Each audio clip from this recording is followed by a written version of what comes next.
அன்பான நண்பர்களே, நம்மெல்லாம் ஓட்டப்பந்தயத்தை பார்த்துருப்போம். எல்லாருக்கும் ஓடுறதுக்கு இஷ்டம் கிடையாது. ஆனால் சில பேர் ஓட்டப்பந்தயத்தில் ஓடுறதுக்கு ரொம்ப இஷ்டப்படுவாங்க. ஏன்னா அவங்க ட்ரெயின் அப் ஆயிருக்காங்க. ஆனால் ஆண்டவர் சொல்கிறார், இந்த உலகத்தில் ஓட்டும் போது நிறைய பேர் விழுந்து போகிறாங்க, ஒருத்தர் தான் வின் பண்ணுவாங்க. வேதத்தில் இயேசுநாதர் என்ன சொல்கிறார்? எல்லாரும் ஓடணுன்றார்.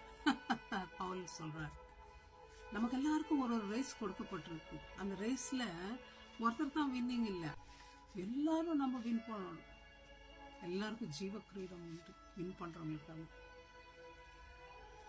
நம்ம அந்த ரேஸ்ல நிறைய நேரத்தில் இயேசு என்று அவர் தான் அந்த மோட்சத்துக்கு வழி என்ற உண்மையை நம்ம நம்புறதில்லை. நிறைய பேர் நிறைய உண்மைகளை பார்க்குறாங்க, நல்ல கலப்படமா இருக்கு, உண்மை எதுன்னு தெரியாம கன்ஃபியூஷன்ல போயிடுறாங்க. சில பேர் ட்ராமா வரும்பொழுது, லாஸ் வரும்பொழுது தேவனையே கொஸ்டின் பண்ணுறாங்க, யார் தெய்வம் இருக்கா, ஆண்டவர் விட்டு விலகி போயிடுறாங்க. சர்ச்சில் கொடுக்குற கமாண்ட்மெண்ட்ஸு, சொல்கிற பாதைகள் ரொம்ப கடினமாக இருக்குது. சில பேர் ரேஸ் ரன் பண்ணுன்னா நிறைய பேர் என்ன பண்ணுறாங்க, நேரத்தை டிவி முன்னாடி, சோஷியல் மீடியா முன்னாடி, ஃப்ரெண்ட்ஸ் மூலமாக, ஃப்ரெண்ட்ஸ் கூட இருக்க வேண்டியது தான், ஒரு லிமிட்டட் டைம் தான், எல்லா நேரமும் அப்படியே செலவு பண்ணி வேஸ்ட் பண்ணிடுறாங்க. ரேஸில் ஓட முடியறதில்ல அவங்களால. ஃப்ரெண்ட்ஸ், வேதம் என்ன சொல்லுது தெரியுங்களா? அவங்க சின்ன வயசுலேருந்து குழந்தைங்களை எப்படி நம்ம ட்ரெயின் அப் பண்ணுறோன்னு நம்ம தெரியணுங்க. வேதம் என்ன சொல்லுது? நீதிமொழிகள் 22:6 பிள்ளையானவன் நடக்க வேண்டிய வழியிலே அவனை நடத்து, அவன் முதிர் வயதிலும் அதை விடாதிருப்பான். ஈவன் நம்ம செத்து போனா கூட குழந்தை அதை கண்டாய்பிடித்து நடப்பான். அதுதான் எனக்கு பயங்கர ஒரு ஆச்சரியம். என்னுடைய பையன் கூட நான் பேசும்பொழுது அவனை வெளியே விளையாட்டுக்கு, வேற ஸ்கூலுக்கு, போட்டிக்கு அனுப்புறதுக்கு பயந்தேன். அப்போது அவன் டோர்னமெண்ட் போய் கலந்துக்கிறதுக்கு. அப்போ அவன் சொன்னான் என்கிட்ட, மம்மி நீங்கள் ஏன் பயப்படுறீங்க?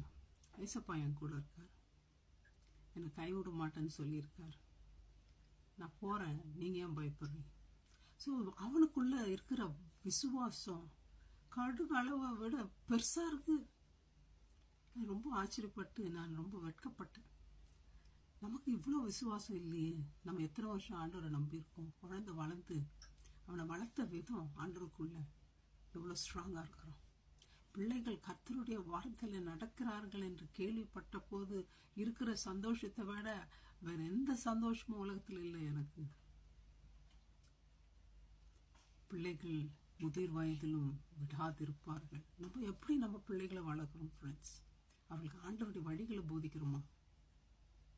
இந்த கன்ஃபியூஷன் இருக்கிற வேர்ல்டில் எது உண்மை நிறைய பேருக்கு கொஸ்டின் பண்ணுற இந்த நேரத்தில் வேதம் என்ன சொல்லுது? தீமோத்தேயு 4:1 ஆக்கிலும் ஆவியானவர் வெளிப்படையாய் சொல்லுகிறபடி பிற்காலங்களிலே மனசாட்சியில் சூடுண்ட பொய்யருடைய மாயத்தினாலே சிலர் வஞ்சிக்கிற ஆவைகளுக்கும் பிசாசுகளின் உபதேசங்களுக்கும் செவி கொடுத்து விசுவாசத்திலிருந்து விலகி போயிடுவாங்கன்னு வேதம் சொல்லுது. அப்படி விலகி போகாம அவங்க இருக்கணும்னா பிள்ளைகளுக்கு தேவனுடைய வார்த்தை நம்ம தினமும் நம்ம போதிக்கணும். ஏன்னா நம்ம யாரா? பைபிள் சொல்லுதுங்க, நீங்களும் உங்களை அந்த காலத்தினின்று தம்முடைய ஆச்சரியமான ஒளியிடத்துக்கு வழியவரத்தினுடைய புண்ணியங்களை அறிவிக்கும்படி தெரிந்து கொள்ளப்பட்ட சந்ததியாயும் ராஜரீகமான ஆசாரிய கூட்டமாயும் பரிசுத்த ஜாதியும் அவருக்கு சொந்தமான ஜனமும் ஆயும் இருக்கிறீர்கள். நம்ம அப்படி இருக்கிறோமா? இயேசுக்கு சொந்தக்கார மாதிரி இருக்கிறோமா?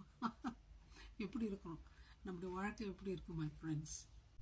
டியூட்ரானமி 6 இன்று நான் உனக்கு கட்டளையிடுகிற இந்த வார்த்தைகள் உன் இருதயத்தில் இருக்க கடவுது. நமக்கு இருதயத்தில் இருக்கா? இல்லை எங்கே வச்சுட்டு இருக்கிறோம்? இல்லை நினச்சி அப்படியே விட்டுறோமா? நம்ம ரேஸை ஓடிட்டு இருக்கிறோமா? இல்லை உட்காந்துட்டு இருக்கிறோமா? இல்லை விழுந்துட்டு இருக்கிறோமா? இல்லை இயேசுநாதரை விலகி ஓடிட்டு இருக்கிறோமா? எப்படி இருக்கும் ஃப்ரெண்ட்ஸ்? இயேசு சீக்கிரம் வரப்போறார். ஆகவே ஓடுவோம், வெற்றி பெறுவோம். May God bless you, my friends. Thank you.